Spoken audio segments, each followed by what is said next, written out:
கிறிஸ்துவுக்குள் பிரியமான என் அன்பின் தேவ பிள்ளைகளே, உங்களை மீண்டும் இயேசு கிறிஸ்துவின் பரிசுத்த நாமத்தில் அன்போடு வாழ்த்துகின்றேன், வரவேற்றுக் கொள்ளுகின்றேன். தொடர்ந்து நாம் இந்த புதிய தலைப்பின் கீழாக தீர்வு என்கிற தலைப்பின் வழியாக தேவ ஆலோசனைகளை கேட்டு வருகிறோம். தேவன் ஏற்படுத்திய இந்த பலியானது ஆதாம் தன் பாவத்தை எப்பொழுதும் நினைவில் வைத்திருக்க உதவியது. தன் பாவத்திலிருந்து தான் மனம் திரும்ப வேண்டுமென ஒத்துக்கொள்ள செய்தது. தேவகுமாரனின் மரணமே அன்றி வேறு ஒன்றாலும் கழுவக்கூடாதிருந்த அவருடைய மீறுதல் குறித்து ஆழமான ஒரு உணர்வை அச்செயல் கொடுத்தது.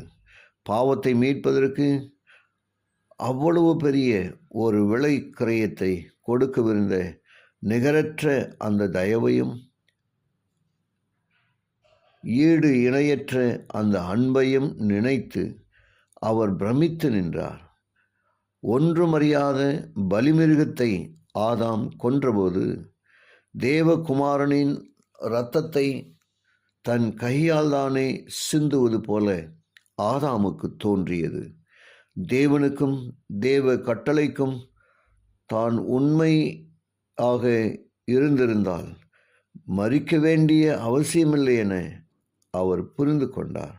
ஆனால் தேவகுமாரனின் பூரணமான பலியை சுட்டி காட்டி அந்த பலியில் மோசமான எதிர்காலத்தை போக்கும் நம்பிக்கை தெரிந்தது.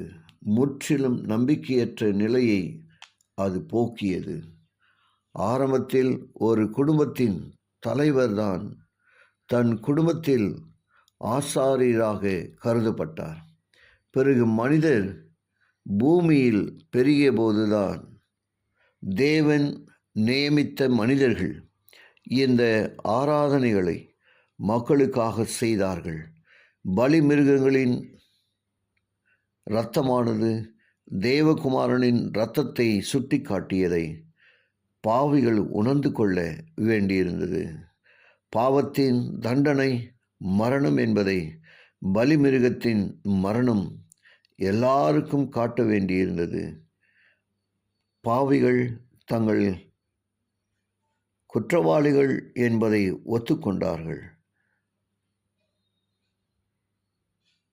அவை அடையாளங்களாக சுட்டி காட்டிய தேவகுமாரனின் பூரண பலியின் மூலம்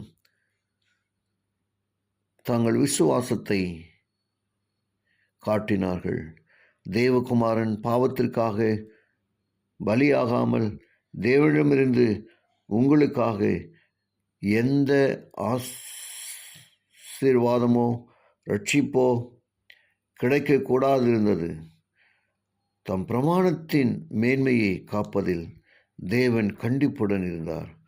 ஆதாம் பாவத்தில் இருந்தபோது தன் சிருஷ்டிகரோடு நேரடியாகவும் தாராளமாகவும் சந்தோஷமாகவும் பேசிக்கொண்டிருப்பதற்கு தேவன் அனுமதித்திருந்தார். அவர் கட்டளையை மீறின பிறகு கிறிஸ்துவின் மூலம் தேவதூதர்களின் மூலம் தான் மனிதர்களோடு பேச இருந்தார். ஜெபிப்போமா.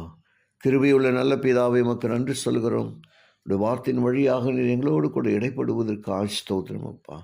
ஒவ்வொரு நாளும் உடைய வார்த்தையின் வழியாக நீர் எங்களோடு பேசும் அன்பின் கிரியைகளுக்கு ஸ்தோத்திரம். கேட்டு ஒவ்வொருவரையும் ஆசீர்வதியும். இயேசுவின் வழியாக ஜெபிக்கிறேன் நல்ல பிதாவே, ஆமென்.